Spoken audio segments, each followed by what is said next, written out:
The massive alien ship descended from the clouds like a silver needle piercing the blue sky of Washington, D.C.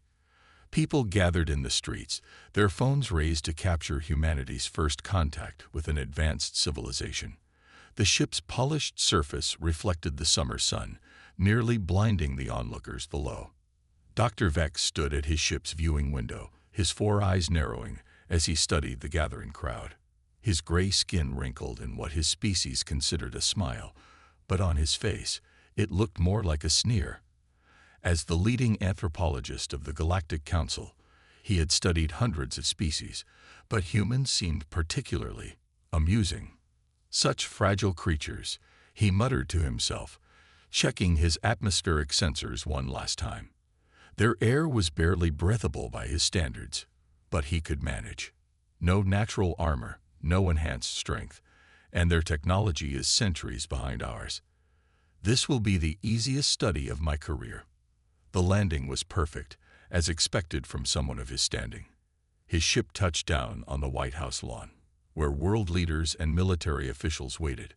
Dr. Vex took his time, letting them wait 15 minutes before emerging. In his experience, it helped establish dominance over primitive species. When he finally walked down the ship's ramp, his tall, muscular frame towered over the humans.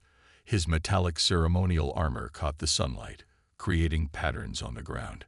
The crowd gasped. Some stepped back, exactly the reaction he wanted. James Miller, the human diplomatic representative, stepped forward with an extended hand. "Welcome to Earth, Dr. Vex. We're honored to host a representative of the Galactic Council." Dr. Vex ignored the hand. Instead, he activated his universal translator and spoke loudly enough for everyone to hear. "I must say, I expected more. Your cities are inefficient, your technology is primitive, and your physical forms," he paused for effect, "are remarkably weak." A murmur ran through the crowd. Miller's hand slowly lowered, but his friendly smile remained fixed in place. "We may surprise you, Doctor. Humanity has overcome many challenges to reach this point." "Overcome?" Dr. Vex laughed, a harsh sound like grinding metal. "Let me show you what real advancement looks like."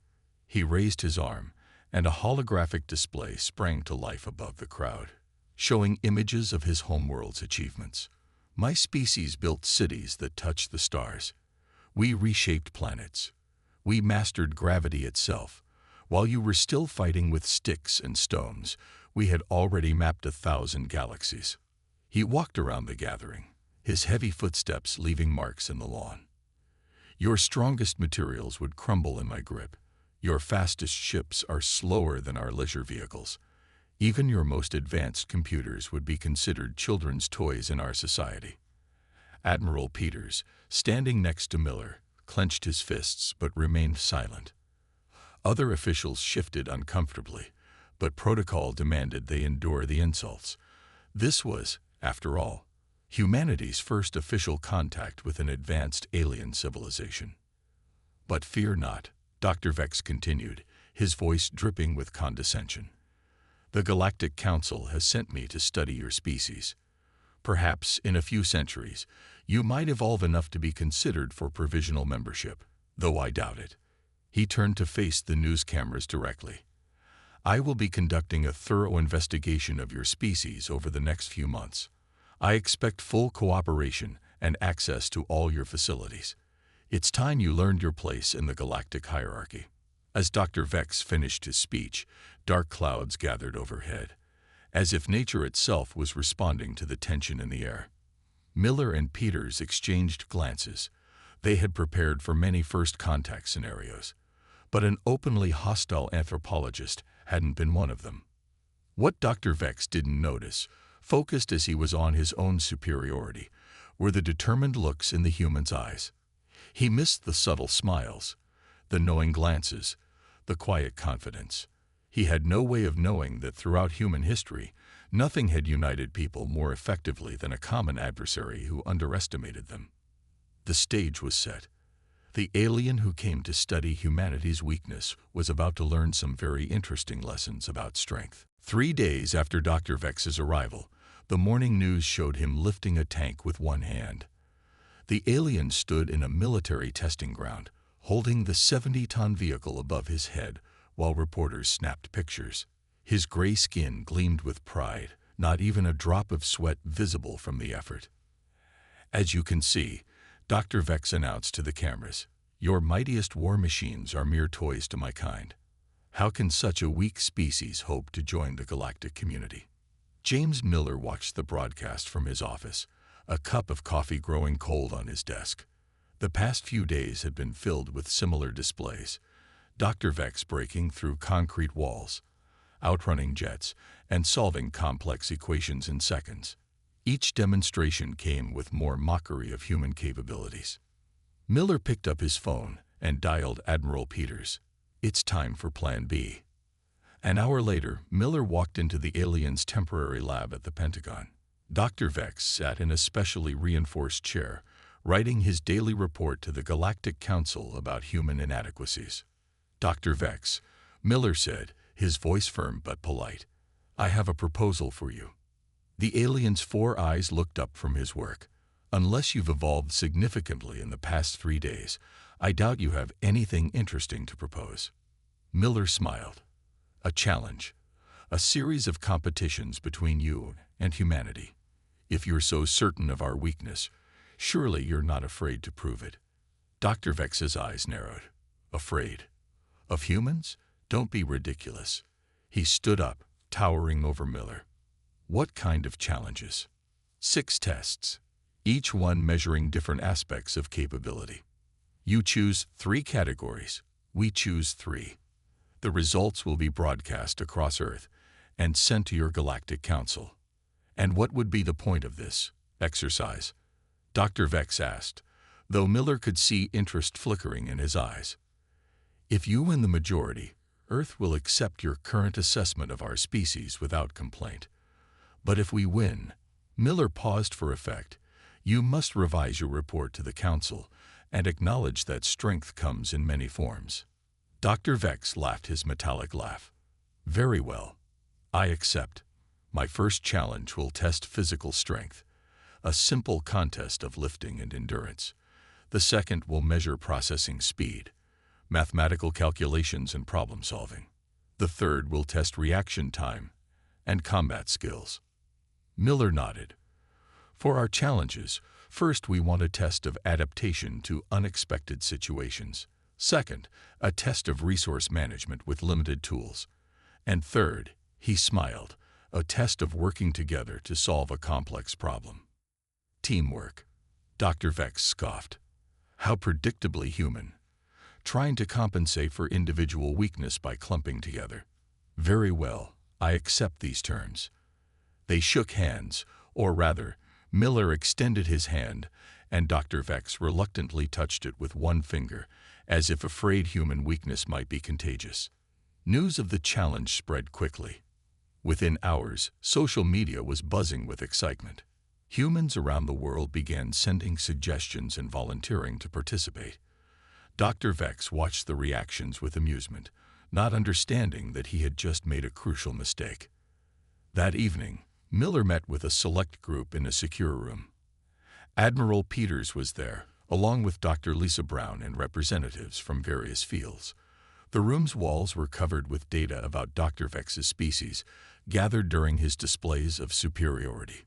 "He took the bait," Miller told them. "He's so convinced of his superiority that he didn't even ask for details about our challenges." Admiral Peters grinned. "Did you see how he responded to the teamwork challenge? He doesn't get it at all." "Classic mistake," Dr. Brown added, adjusting her glasses. "He thinks working together is a sign of weakness, not realizing it's humanity's greatest strength." Miller looked around the room at some of Earth's finest minds. "Let's show our alien friend what humans can really do." The competition begins tomorrow at dawn. Outside, storm clouds gathered again. But this time they felt like a promise rather than a warning. The real test of strength was about to begin, and humanity was ready to surprise their overconfident visitor. The first test began exactly at sunrise. Dr. Vex stood in a large arena, surrounded by cameras and cheering crowds. His first challenge was simple, a test of pure physical strength. The alien wore only his basic armor, his gray skin shining in the morning light. For the first challenge, he announced, "I will demonstrate true power. Bring out your strongest human." The crowd parted, but instead of a muscular warrior, a small woman in running gear stepped forward. Dr. Brown had volunteered for this part, though Dr. Vex didn't know she was one of Earth's leading scientists. "Is this a joke?" Dr. Vex laughed. "This is your champion." Miller, standing nearby, smiled. "The challenge is simple. You will both carry these weighted packs and walk. Last one standing wins." Dr. Vex lifted his pack with ease. It weighed as much as 3 cars. Dr. Brown put on her much lighter pack, designed for human limits. The alien's laughter echoed through the arena. The walk began. 1 hour passed, then 2. Dr. Vex kept glancing at Dr. Brown, expecting her to quit. But she didn't. She just kept walking, step after step, hour after hour. By the 6th hour, Dr. Vex's movements had become stiff. His species wasn't built for endurance. They were creatures of quick, powerful movements, not long-term exertion. Dr. Brown, meanwhile, had settled into a steady rhythm. "How?" Dr. Vex gasped after 8 hours, his legs shaking. "You should have collapsed long ago." "Humans evolved as persistence hunters," Dr. Brown explained, still walking steadily. "We can't run as fast as other animals or lift as much, but we can keep going longer than almost any species on Earth." At the 9-hour mark, Dr. Vex fell to his knees, his superior strength finally exhausted. Dr. Brown walked one more lap, then helped him up. The second test was Dr. Vex's choice: mathematical calculations. He smugly sat at a computer terminal, his 4 eyes focused on the screen. Watch how a superior mind works. But when the problems appeared, they weren't the straightforward equations he expected. Each one required creative thinking, finding patterns, and making unexpected connections. While Dr. Vex could calculate faster, the humans solved problems in ways he never considered. "That's impossible," he shouted when a team of human mathematicians found a solution he had missed. "You're breaking the rules of mathematical progression." "We're not breaking rules," one mathematician explained. "We're finding new ways to use them."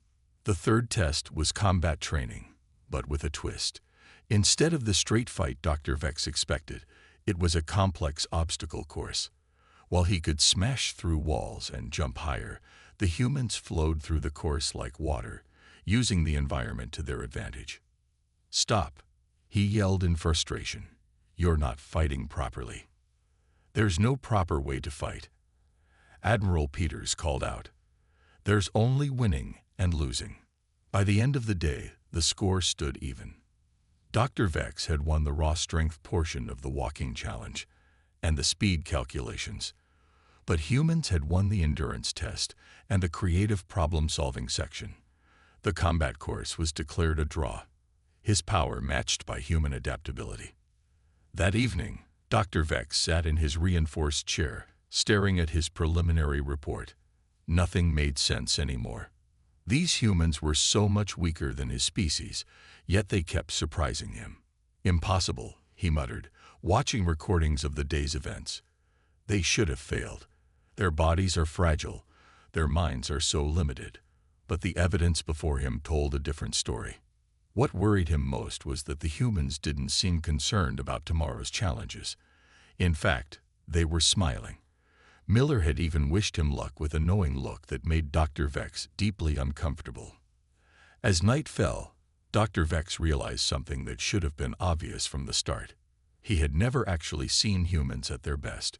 Everything so far had been them at their most basic. Tomorrow, they would show him their chosen challenges. And somehow, that thought made even his superior alien biology feel a chill of uncertainty. The morning of the human challenges never came as planned. At 3 a.m., every phone in Washington, D.C. buzzed with an emergency alert. Dr. Vex was woken by frantic knocking at his quarters. "What is the meaning of this?" he demanded as Miller burst in with Admiral Peters. "We have a situation," Miller said, his face grave. Our telescopes just detected an asteroid. It's on collision course with Earth. Dr. Vex's 4 eyes blinked rapidly. Impossible. My sensors would have. He checked his devices and fell silent. They were all dead, their screens dark. Your ship's systems are down too, Admiral Peters added. We checked. The 3 rushed to the Pentagon's Emergency Command Center. The room buzzed with activity as scientists and military personnel studied large screens showing the asteroid's path. Dr. Brown stood at a central console, running calculations. Impact in 72 hours, she announced. Size estimated at 300 meters across. Large enough to destroy a continent. Dr. Vex pushed his way to the front. This is nothing. My ship's defense systems could. He stopped, remembering his dead equipment. Your technology isn't working, Miller said quietly.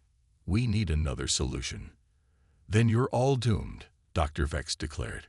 Without advanced technology, there's no way to stop an asteroid of that size. Your primitive rockets and weapons are useless. The room fell silent. Then Admiral Peters stepped forward. Dr. Brown, what resources do we have?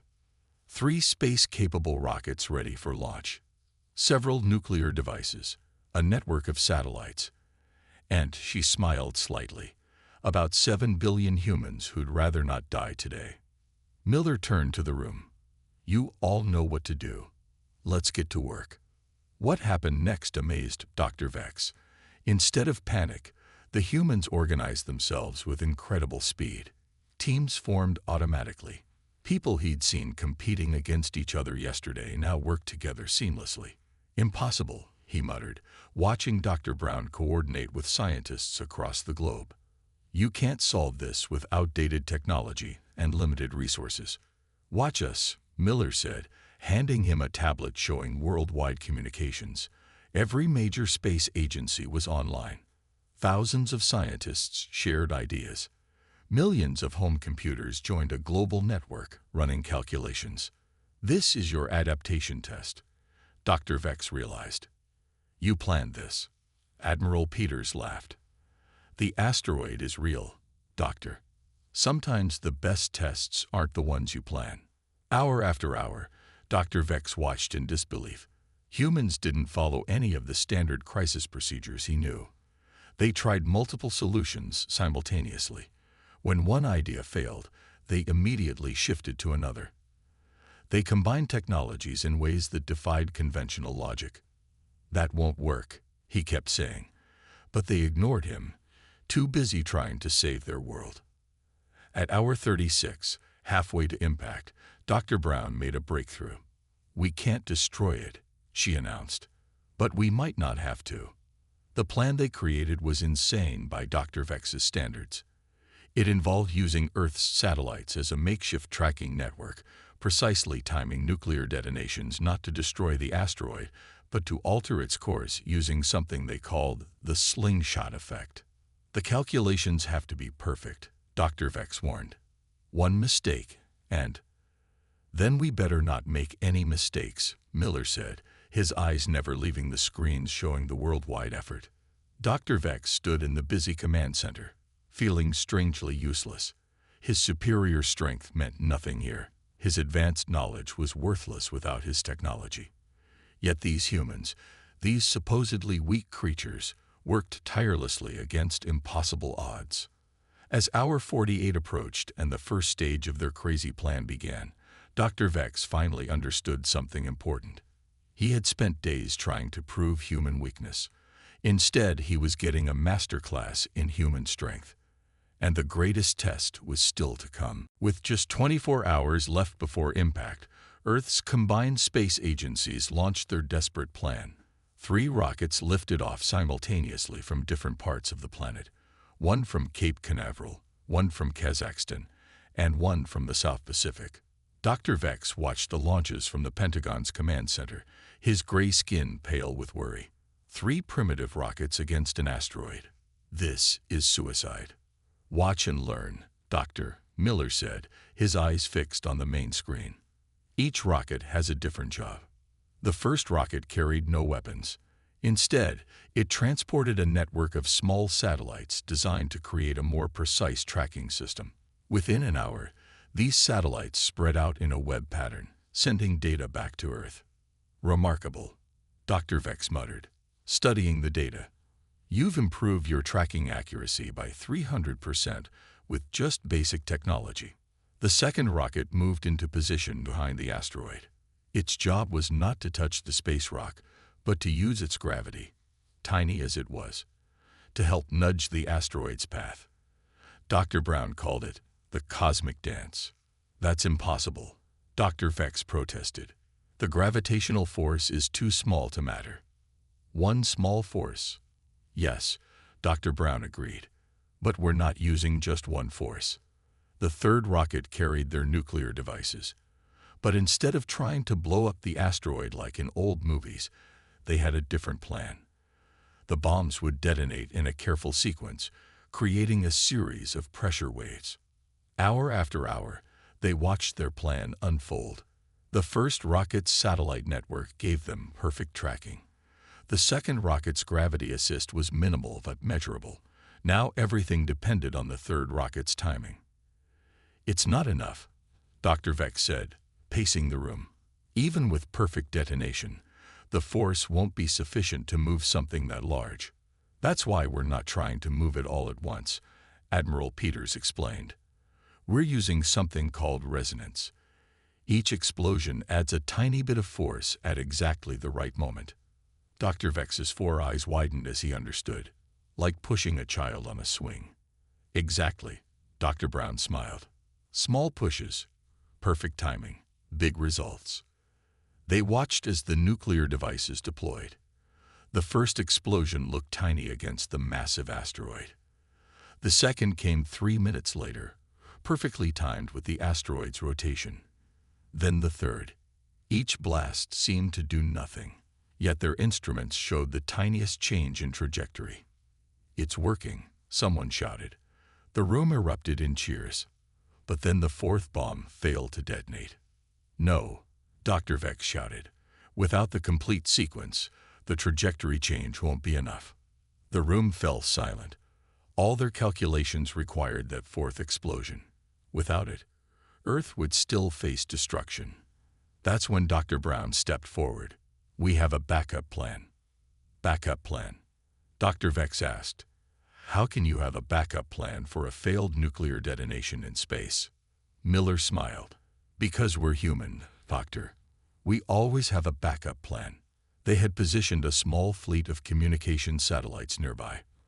By overloading their engines all at once, they could create one final push. It would destroy the satellites, but combined with the previous detonations, it might be enough. The timing must be perfect. Dr. Brown said, We'll only get one chance.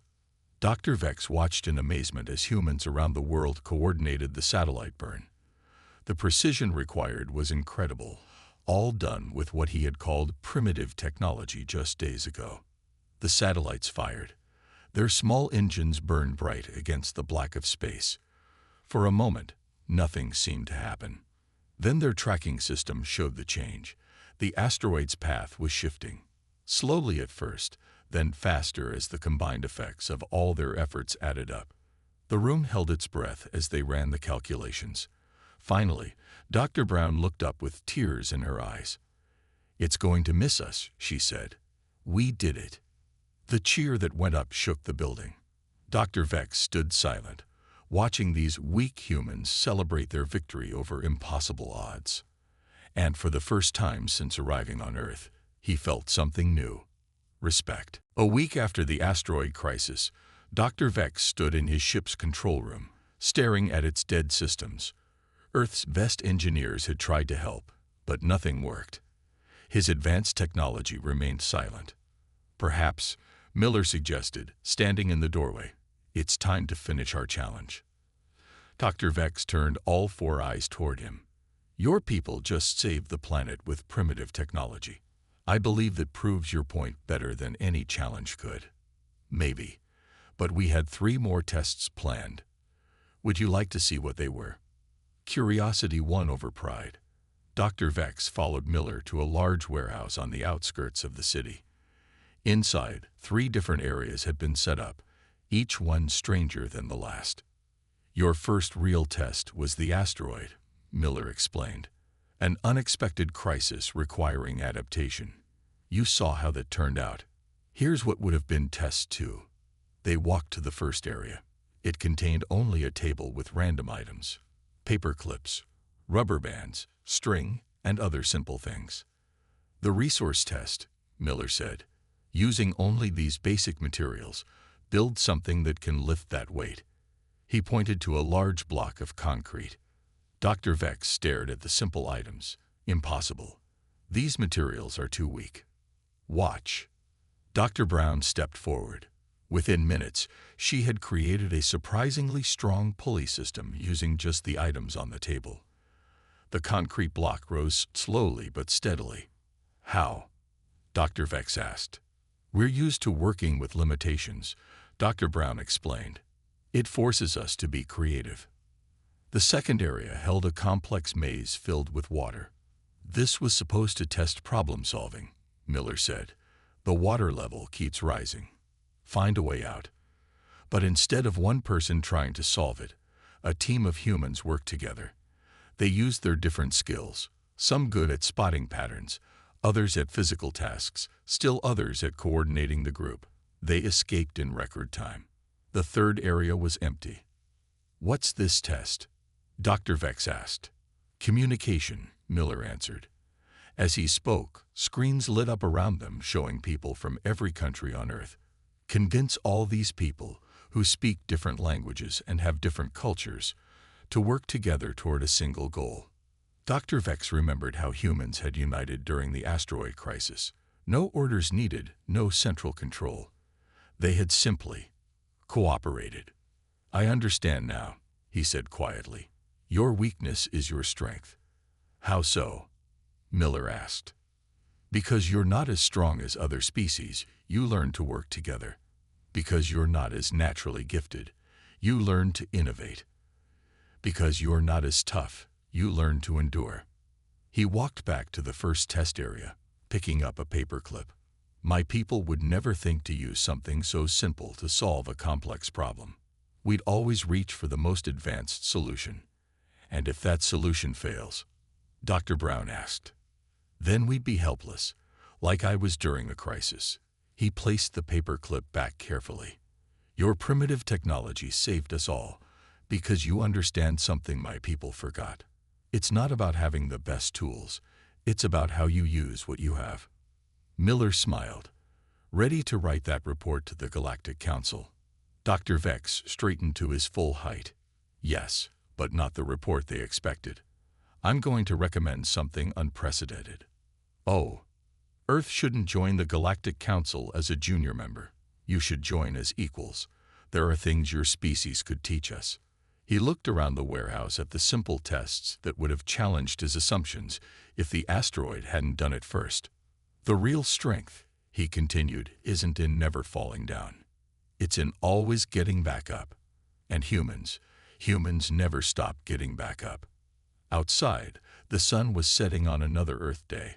Dr. Vex watched it with new eyes, finally understanding that true power comes in many forms, and sometimes the greatest strength lies in admitting when you've been wrong. 1 month after the asteroid crisis, the Galactic Council's main chamber buzzed with excitement. For the first time in its long history, a junior researcher was about to challenge the Council's basic assumptions about developing species. Dr. Vex stood before the massive gathering, his gray skin shining under the chamber's lights. Hundreds of different alien species watched from their seats, many wondering why this routine report about a primitive planet had drawn such attention. "Honorable Council," Dr. Vex began, his voice steady, "I stand before you to admit I was wrong." A murmur ran through the chamber. Dr. Vex never admitted being wrong about anything. 1 month ago, I arrived on Earth believing I would study a weak species. I expected to write a report about their limitations." He paused, looking around the chamber. "Instead, I learned that I was the limited one." The main screen behind him lit up, showing scenes from his time on Earth. The challenges, the asteroid crisis, the innovative solutions humans had created. We have always measured strength by our standards, he continued. Physical power, technological advancement, individual capability. But humans showed me different kinds of strength. He showed the video of Dr. Brown walking for hours, outlasting his superior physical strength. They are weaker than us, yet they never stop. They keep going long after stronger beings have given up. Next came footage of humans working together during a crisis. Their technology is primitive, yet they saved their planet. And me. When all my advanced systems failed, they did it not with superior tools, but with creativity and cooperation. The council members watched in silence as Dr. Vex showed scene after scene of human innovation and determination. But their greatest strength, he said, is one we never considered important. Humans are weak as individuals, so they learn to work together. They're limited in natural abilities, so they learn to innovate. They're physically fragile, so they learn to adapt. He straightened to his full height. I recommend Earth for immediate full membership in the Galactic Council. The chamber erupted in protests. A full council member. A primitive species. Listen. Dr. Vex's voice boomed over the noise. While we pride ourselves on our strength, humans have something better. The ability to grow stronger. While we rely on our advanced technology, they know how to solve problems with anything available. While we work alone, they work together. He played his final video. Earth's cities at night, lights twinkling like stars. They call themselves human, he said softly. And they've taught me that true strength isn't about being the most powerful. It's about getting back up every time you fall. It's about helping others stand when they fall. It's about finding ways to succeed even when everything seems impossible. The chamber fell silent. I no longer wish to study humans, Dr. Vex concluded. I wish to learn from them, and I believe the Galactic Council would be wise to do the same. Back on Earth, Miller, Dr. Brown, and Admiral Peters watched the transmission of Dr. Vex's speech.